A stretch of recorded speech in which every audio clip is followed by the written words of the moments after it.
today, I am going to go over the basics of the designing your perfect imperfect life kind of blueprint, right? So what do you do when you first are faced with your obstacle? Step one is to accept it, right?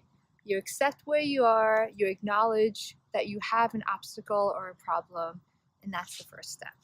The second step is to define the problem. Now, when I say defining the problem, that is actually the most important step because I feel like we spend so much time thinking we know the problem and then we actually don't. And we spend way too much time finding a solution for something that's actually not the problem. So we want to spend a lot of time in defining and analyzing the problem.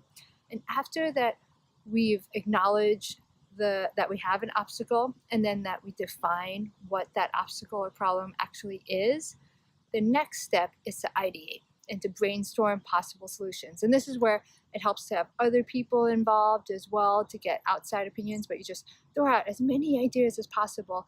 Don't think about it. It doesn't have to be perfect. And you look at all these ideas from your brainstorm and you figure out which one you want to try. And this is the fun part. You just go ahead and you start testing it out. Don't overthink it. Just implement it and take action.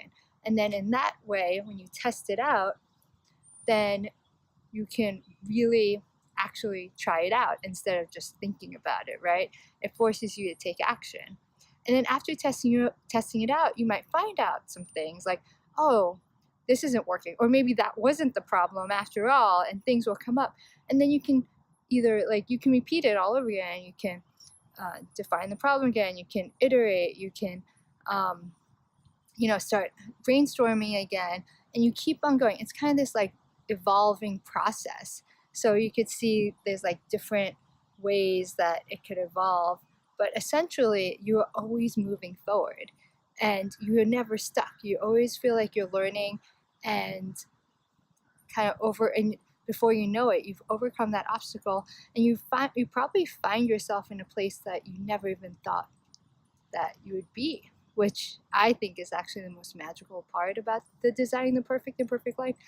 You think you know what you want, and then it evolves into something else, and you're like, wow, it's so much better than what I even thought to begin with. So that, in a nutshell, is the basic framework of designing your own perfect imperfect life. And this can be, put into action with huge things like your life or job choices to very little things like a little obstacle like me.